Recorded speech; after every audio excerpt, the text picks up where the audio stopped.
दुनिया पे छा जा। डांस का नया रंग चल सिर्फ कलर्स पर।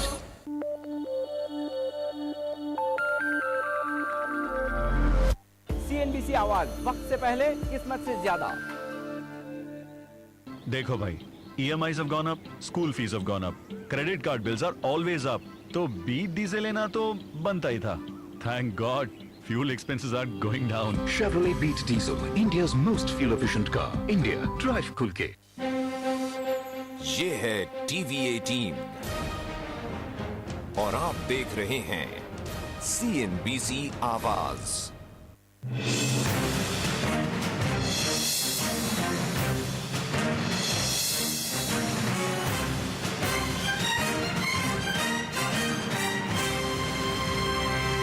नमस्कार, आप देख रहे हैं CNBC आवाज और यह है खास मुलाकात। आज हमारे खास मेहमान हैं देश के civil aviation minister Ajit Singh. Ajit Singh ji, हमारे लिए आपने वक्त निकाला, इसके लिए आपका बहुत धन्यवाद। मुझे मालूम है कि जब से आपने ये पद संभाला है तब से ये हड़ताल और दूसरी चीज़ों को ही, जो फायर फाइटिंग है उसी को मैनेज करने में आप लगे हुए हैं। लेकिन पहले तो मैं आपको इस बात की बधाई देना चाहूँगा कि आपका रवैया इस बार हड़ताल को लेकर के सख्त है और आप के आदेश पर या एयर इंडिया के मैनेजमेंट के अपने विवेक पर पायलटों को सैक किया जा रहा है। एक आश्वासन चाहिए सर मुझे आपसे, टैक्स पेयर की तरफ से और यात्रियों की तरफ से पूछ रहा हूं कि आप ब्लैकमेल के आगे नहीं झुकेंगे। देखिए, समस्या इस टाइम यह है कि हमें एयर इंडिया को रिवाइव करना है।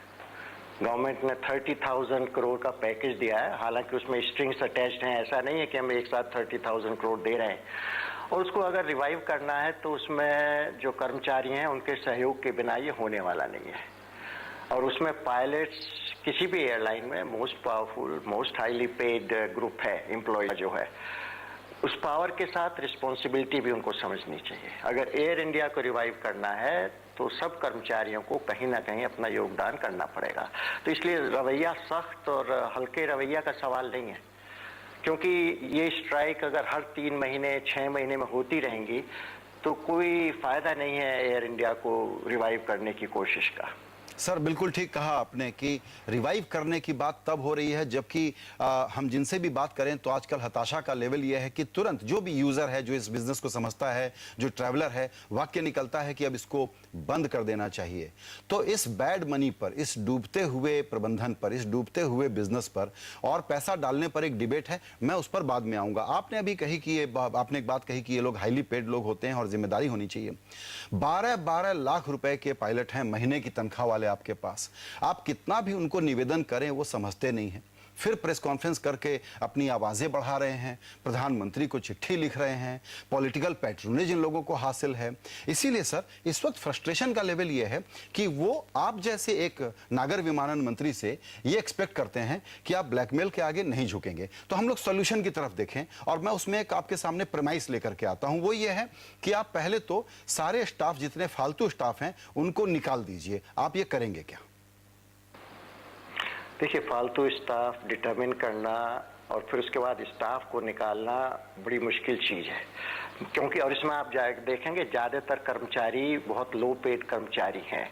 लेकिन एट्रिशन जो होगा ये हमने तय कर रखा है कि हम नई हायरिंग नहीं कर रहे हैं और अगले 2-3 साल में आप देखेंगे कि वो जो रेशियो है एम्प्लॉयज़ वर्सेस एम्प्लॉयज़ पर एयरप्लेन एंड ऑल दैट, वो ठीक होने के रास्ते पर होगा।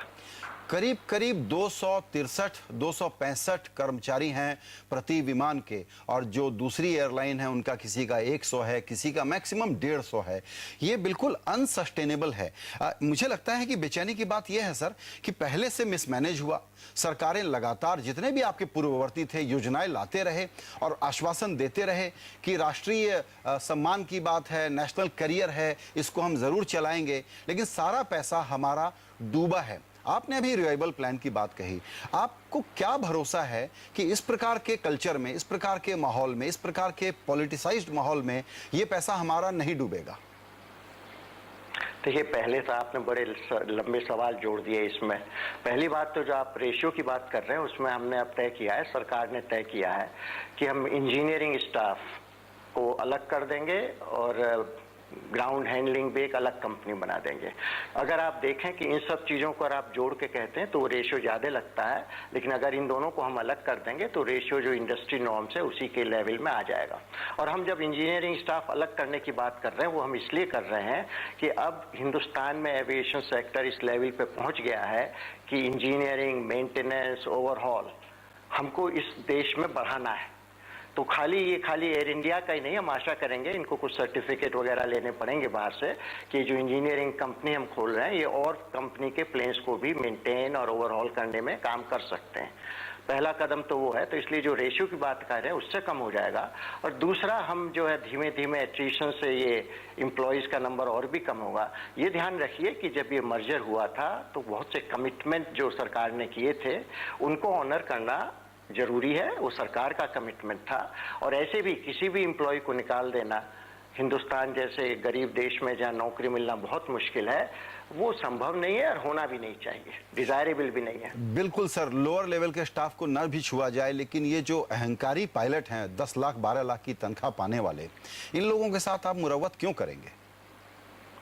संजय साहब, यहाँ सवाल किसी के साथ मुरव्वत का नहीं है।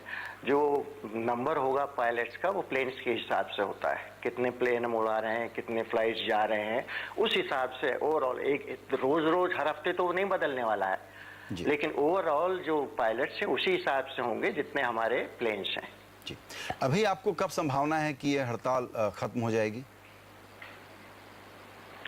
देखिए, ये तो मैं नहीं कह सकता, क्योंकि जैसा आपने कहा बड़ा पुराना इतिहास है, हर 3-4 महीने में हड़ताल हो रही है। और साथ ही मैं ये भी कह दूं कि जो धर्माधिकारी की रिपोर्ट हमको मिली है, जस्टिस धर्माधिकारी की, उसको मिनिस्ट्री ने स्टडी किया है और अब हम ये मालूम कर रहे हैं एयरलाइन से कि उसका इम्पैक्ट डिफरेंट एम्प्लॉय ग्रुप्स पे क्या होगा। तो उसको जब हम शुरू करेंगे इम्प्लीमेंट करना तो बहुत समस्याएं आने वाली हैं, बहुत लोगों से हमको बात करने वाले हैं। और इसलिए जो एयरलाइन के स्टाफ, एयरलाइन पायलट्स ने जो सवाल उठाए हैं, इसमें कोई, देखिए, सिवाय ड्रीम लाइनर के जो कि सुप्रीम कोर्ट कह चुका है, कोई दूसरा ऐसा इशू नहीं है। और जो इशू उनका है कि 10 साल के बदले 6 साल में हम उनको प्रमोशन दें, ये तो धर्माधिकारी रिपोर्ट जब हम इम्प्लीमेंट करेंगे तो बहुत सी चीजें चेंज होने वाली हैं। उन्होंने भी सजेस्ट किया है और सबसे डिस्कस करके ही होंगे। इसलिए मुझे लगता है कि इसमें पीक सीजन के समय आपने इस इशू पे, अगर वो कहते हैं ड्रीम लाइनर इशू नहीं है, हालांकि मेरा मानना है इसी इशू पे उन्होंने स्ट्राइक की थी, लेकिन अगर वो कहते हैं ये इशू नहीं है तो इशू बचता है कि 10 साल से 6 साल कर दीजिए। मैंने कहा धर्माधिकारी रिपोर्ट हम अगले 2 महीने में डिस्कस करने ही वाले हैं, उसमें ये सारे इश्यूज, पे स्केल्स, प्रमोशंस, एवरीथिंग जो धर्माधिकारी जी ने ले डाउन किए हैं उनको इम्प्लीमेंट करेंगे, सबसे बात करेंगे। तो वो इशू कोई नहीं है कि इसलिए आप स्ट्राइक पे जाएं। दूसरा इशू उनका है कि हमको फर्स्ट क्लास अलाउ किया जाए। अब ये भी कोई ऐसा इशू नहीं है कि आप पीक सीजन में एकदम स्ट्राइक कर दें। 4 सिर्फ फर्स्ट क्लास की सीट होती हैं एयर इंडिया में। तो पायलट्स को ये सोचना चाहिए कि अगर एयर इंडिया को रिवाइव करना है तो बिना उनके योगदान के नहीं होगा। They have to look at the bigger picture. और फिर बिना बात किए हुए उन्होंने एयरलाइन मैनेजमेंट से बात की, वो मिनिस्ट्री में बात कर सकते थे, वो मुझसे बात कर सकते थे, मैं कह सकता था कि ये आपके सवाल जरूर डिस्कस किए जाएंगे। लेकिन एक तरह का जब आप पीक सीजन में, और एक चीज़ आप और ध्यान रखिए संजय, जो हिंदुस्तान से फ्लाइट जाती हैं टोरंटो और यूके वगैरह, इसमें सामान्य व्यक्ति ट्रेवल करता है ज़्यादातर, जो बेचारा छुट्टी लेके आया है। आज अब उसकी फ्लाइट कैंसिल कर दीजिए, उसको रिफंड एकदम नहीं मिल जाएगा। उसके पास इतना पैसा नहीं है कि वो दूसरी प्लेन का टिकट खरीद ले या दूसरी फ्लाइट से चला जाए। उसके पास इतना पैसा भी नहीं कि 3-4 दिन दिल्ली में रह सके। तो कहीं ना कहीं पायलट्स को ये भी सोचना चाहिए था, अगर उनकी डिमांड जेन्युइन भी हैं तो डिस्कस कर सकते थे। सर बाद में इस समय पीक सीजन पे पैसेंजर्स का ध्यान रखना चाहिए था उनको। सर, ये आपने बाद में अगर बातें नहीं होती तो कर सकते थे। और स्ट्राइक का भी एक देखिए सिस्टम है, नोटिस देना चाहिए था उनको स्ट्राइक अगर वो करना चाह रहे हैं। जी सर, ये आपने बिल्कुल बहुत सही कहा। इलीगल स्ट्राइक है सर, बिल्कुल ठीक कहा कि ये इलीगल स्ट्राइक है, ये पीक सीजन में कर रहे हैं, इन्होंने आपसे बात नहीं की। और आपने बिल्कुल ठीक कहा कि ये प्रोवोकेशन ड्रीम लाइनर वाला है, उसमें भी देखिए इनकी मांग कितनी नाजायज है। ये कह रहे हैं कि आप हमको ही ट्रेनिंग कराएंगे, इसमें इंडियन एयरलाइंस के लोगों को हाथ नहीं लगाने देंगे, वो ट्रेनिंग नहीं ले सकते। ये तो मेरा नेचुरल हक है कि कोई भी जो नौकरी करेगा उसको प्रोग्रेशन के चांस आप रोक नहीं सकते। संजय साहब, मैं तो इस मेरिट में भी नहीं जाना चाहता। जब सुप्रीम कोर्ट ने कह दिया, जब उन्होंने स्टे लिया था, हाई कोर्ट ने उसको वैकेट कर दिया, तो फिर इस इशू को तो उठाना बेकार है। बिल्कुल। अभी सुप्रीम कोर्ट फाइनल जजमेंट देगा, अभी तो उन्होंने सिर्फ अलाउ किया है इंटीरिम में, तो इस टाइम तो इश्यू को उठाने का कोई मतलब ही नहीं है।